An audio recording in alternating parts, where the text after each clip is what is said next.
원목사와 성경 읽기 고린도전서 11장입니다. 오늘도 하나님의 귀한 말씀 함께 읽으면서 주님의 귀한 은혜를 얻기 원합니다. 고린도전서 11장 함께 읽겠습니다.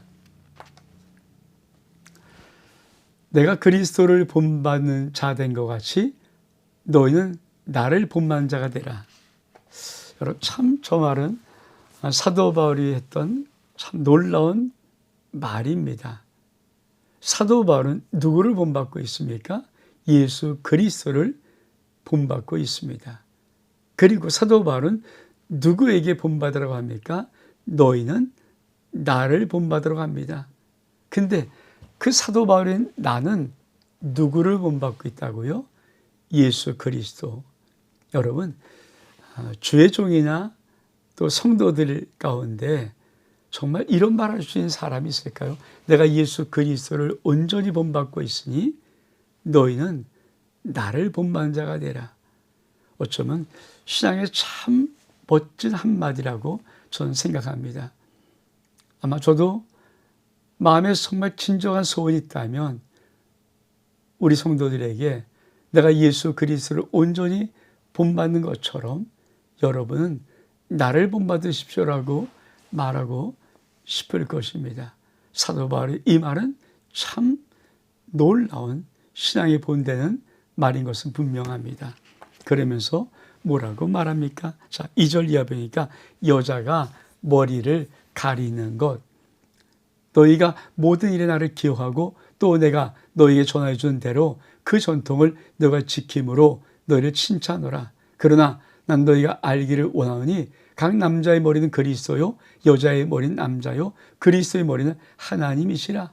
무릇 남자가 머리에 무엇을 쓰고 기도나 예언을 하는 자는 그 머리를 욕되게 하는 것이요 무릇 여자로서 머리에 쓴 것을 벗고 기도나 예언을 하는 자는 그 머리를 욕되게 하는 것이니 이는 머리를 민 것과 다름이 없음이라. 만일 여자가 머리를 가리지 않거든 깎을 것이요 만일 깎거나 미는 것이 여자의 부끄러움이 되거든 가릴지니라. 남자는 하나님의 형상과 영광이니 그 머리를 마땅히 가리지 않거니와 여자는 남자의 영광이니라.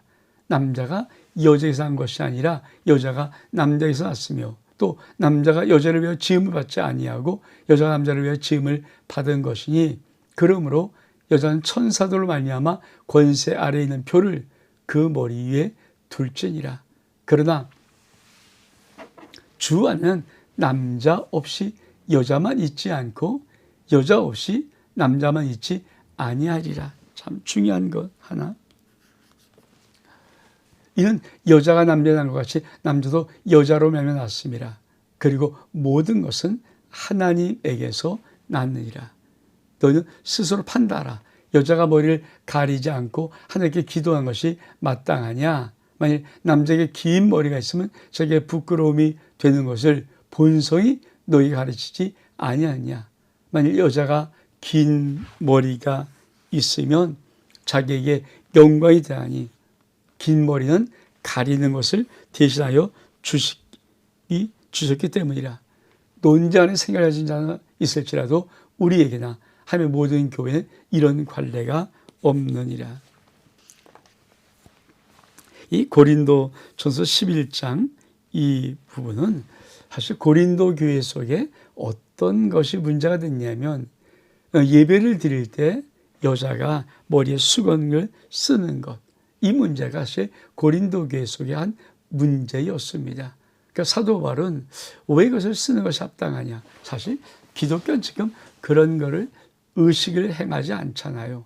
근데 아직도 여러분 천주교회는 여자가 머리에 뭘 쓰고 있죠. 그리고 기도하는 것. 어쩌면 이 말씀에 근거한 건데 여러분 근데 중요한 것이 무엇입니까? 그렇죠? 그러니까 이 머리에 쓰고 안 쓰고의 중요한 것이 아니라 사실은 이 11장, 12장 계속 나오는 모든 교회의 문제는 어떤 질서의 문제라는 것입니다. 예배의 질서, 어떤 신앙의 질서 같은 문제, 그것을 다루고 있습니다. 그래서 질서를 어떻게 다루고 있는가? 자,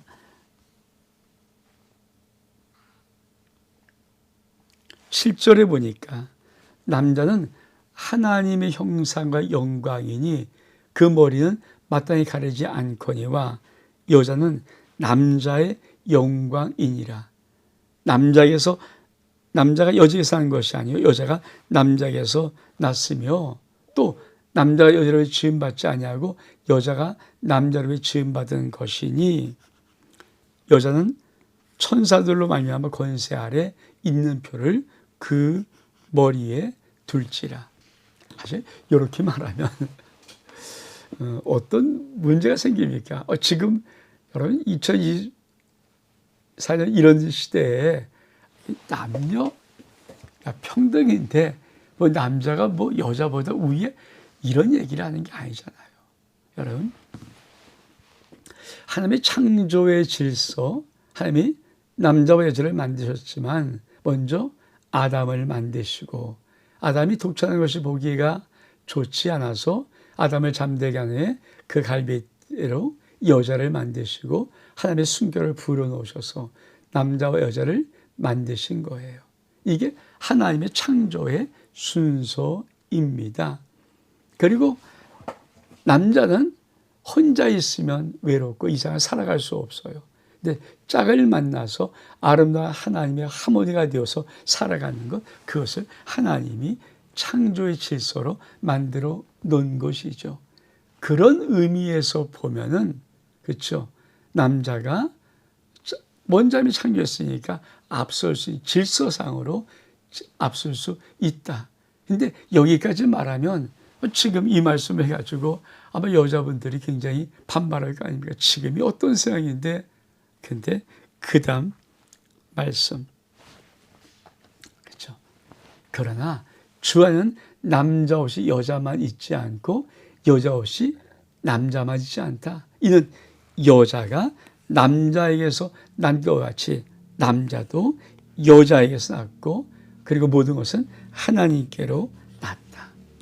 다시 말하면 그냥 창조의 한 질서의적인 부분을 말하지만 결국은 하나님이 주권자다.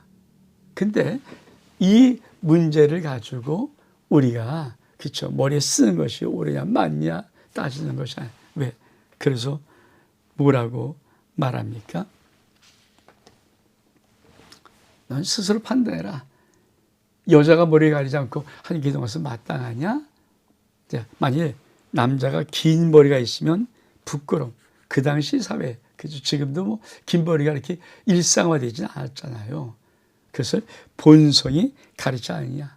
근데 여자의 긴 머리는 영광이 되어서 가리는 것을 대신했다. 즉 어떤 해결책이 있습니까? 보통 여자분들이 머리가 길어요. 남자분도. 그러면 그 긴 머리 자체가 어디까지 뭐 이런 게 아니라 그냥 여자가 그 머리의 길이 가리는 것을 대신하여 주었다. 그러면서 뭐라고 말합니까?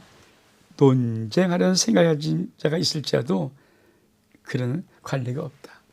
그러니까 따지는 문제가 아니다. 이거는 이 고린도서 12장을 통해서 우리가 먼저 알 것이 뭐냐면 하나님은 창조의 질서를 말하는 거예요. 창조의 질서, 남자를 만들고 아담이 독차는 것을 좋지 못해서 하와를 만들고 그 질서 속에 그 질서의 기준. 그러나 절대 남자만 없이 여자 낳는 것도 없고 여자 없이 남자 낳는 것도 없고 여자는 남자에 낳지만 남자는 여자에 낳는데 그 모든 것은 하나님께 낳았다.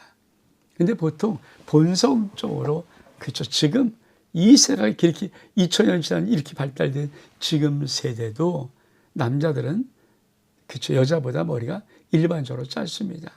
근데 여자의 그 긴 머리는 사실은 머리를 쓴 것을 대신하는 것이다. 하나님이 염려의 구별에 어떤 유기적인 어떤 남존 우월 이런 걸 말하는 게 아니라 하나님은 질서의 한 부분을 말씀하고 있는 것입니다. 이제 그 다음에 문제도 또 어떤 거 성만찬 문제가 나오는데 이 부분도 우리가 질서의 문제로 알아야 합니다. 자, 17절입니다. 내가 명하는 이 일을 너희를 칭찬하지 아니하니 이 너희 몸이 유익되지 못하고 도리어 해로움이라. 먼저 내가 교회 모일 때 너희 중에 분쟁이 있다을 듣고 어느 정도 믿거니와 너희 중에 파당이 있어야 너희 중에 옳다 인정을 받을 자들을 나타나게 되리라. 그런즉 너희가 함께 모여서 주의 만찬을 먹을 수 없으니 이는 왜 그런가? 먹을 때 각각 자기의 만찬을 먼저 갖다 먹음으로 어떤 사람은 시장하고 어떤 사람은 취함이라. 너희가 먹고 마실 집이 없느냐? 너희가 하나님의 교회를 없이 여기고 빈곤한 자를 부끄럽게 하느냐? 내가 너희에게 무슨 말을 하냐? 너희 칭찬하냐? 여기서 칭찬하지 않노라. 내가 너에게 전한 것은 주께 받은 것인데, 자, 성만찬은 어떻게 하는가? 그렇죠? 곧 주 예수께서 잡히시던 밤에 떡을 가지사 축사하시고 떼어 이르시되 이것은 너희를 위하는 내 몸이니 이것을 행하여 나를 기념하라 하시고 씻고 또한 그와 같이 잔을 가지시고 이르시되 이 잔은 내 피로 세운 새 언약이니 이것을 행하여 마실 때마다 나를 기념하라 하셨으니 내가 이 떡을 먹으며 이 잔을 마실 때마다 주의 죽으심을 그가 오실 때까지 전하는 것이니라. 그러므로 누구든지 주의 떡이나 잔을 합당하지 않게 먹고 마신 자는 주의 몸과 피에 대하여 죄를 짓는 것이라. 사람이 자기를 살피고 그 위한 이 떡을 먹고 이 잔을 마실지니 주의 몸을 빈벌하지 못하고 먹고 마시는 자는 자기의 죄를 먹고 마시는 것이라. 그러므로 너희 중에 약한 자와 병든 자가 많고 잠자한 자, 죽은 자를 말합니다. 적지 아니하니 우리가 우리를 살폈으면 판단을 받지 아니하느니와 우리가 판단받는 것은 주께 징계를 받는 것이니 이는 우리로 세상과 함께 정죄함을 받지 않게 하려 하심이라.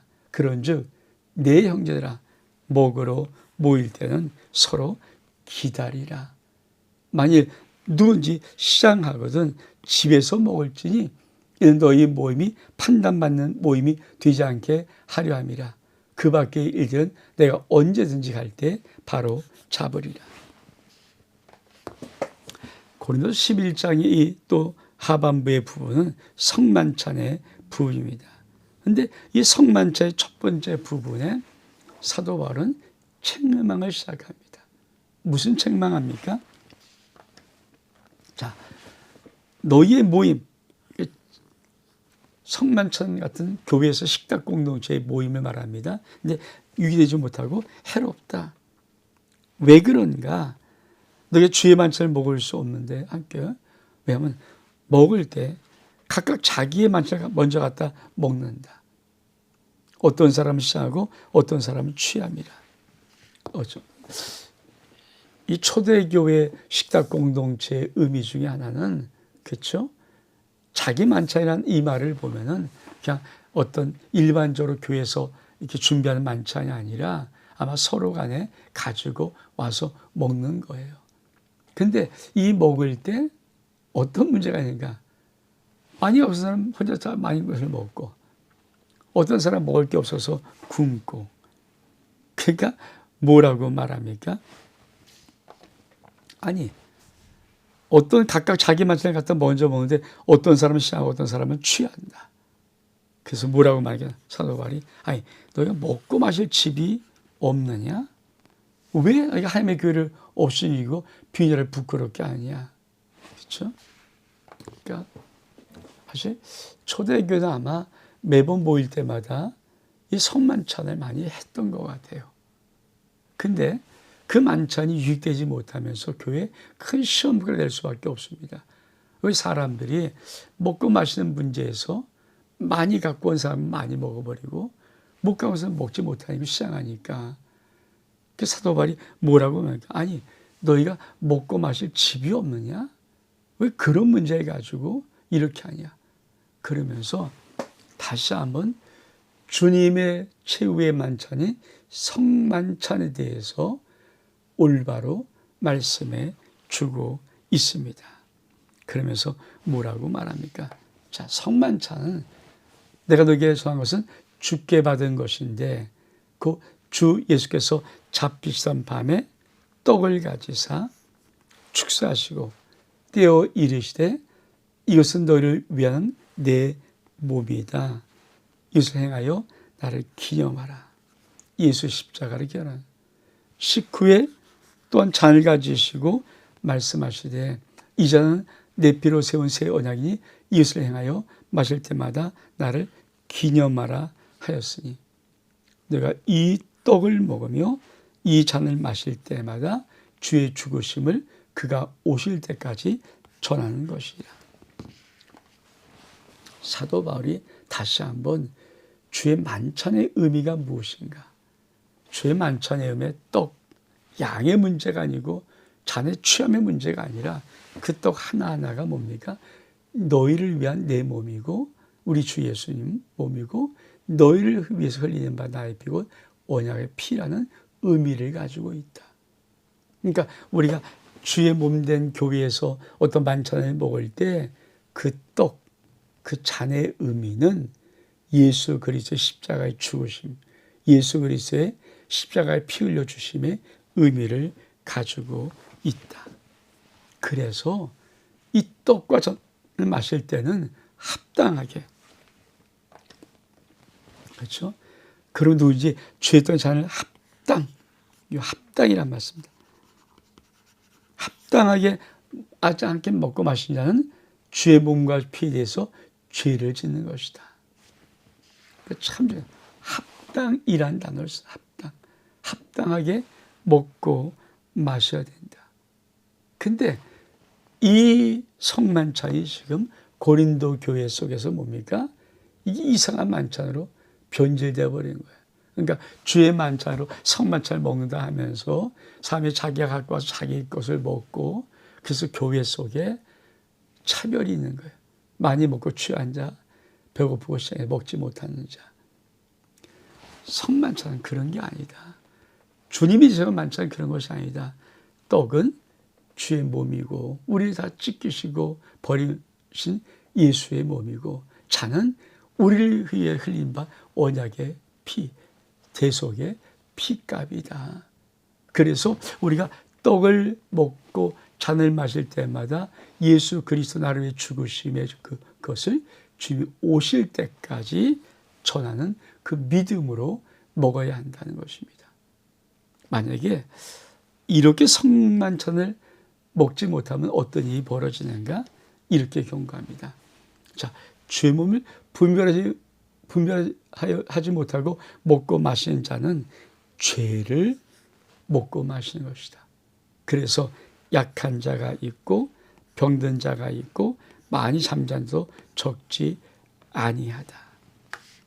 그러니까 참 중요한 거.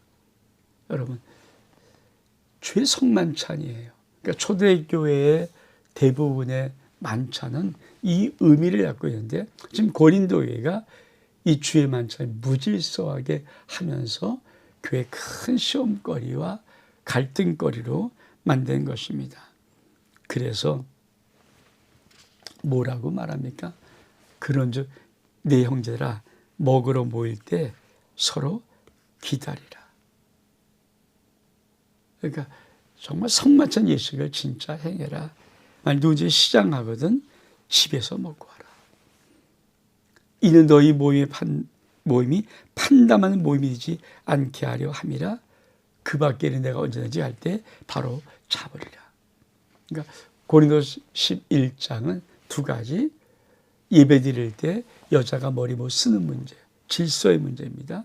예배의 어떤 질서의 문제, 또 한 가지 성만찬의 문제는 성만찬의 의, 성만찬 제정하신 주님의 뜻, 성만찬 제정한 주님의 목적이 무엇인가를 다시 한번 알려주므로 초대교회에서 막 이상하게 성만찬도 아니고 이건 이상하게 하는 그런 만찬들을 다시 한번 사도 바울은 정확하게 질서를 세워줍니다. 여러분, 주의 만찬을 행하는 의미가 뭘까요? 우리는 예수 그리스도의 한 몸마다 한 피를 받은 사랑의 공동체라는 것입니다. 그러니까 성만찬은 예수 그리스도의 사랑받은 자들이 다시 그 주님이 이 땅에 다시 오실 그날까지 이곳에서 하나님의 거룩한 나라를 이루고 서로 사랑하며 살아가는 것, 그것이 바로 성만찬의 의의입니다. 온 목사와 성경 읽기 고린도서 11장 여기서 마칩니다. 샬롬.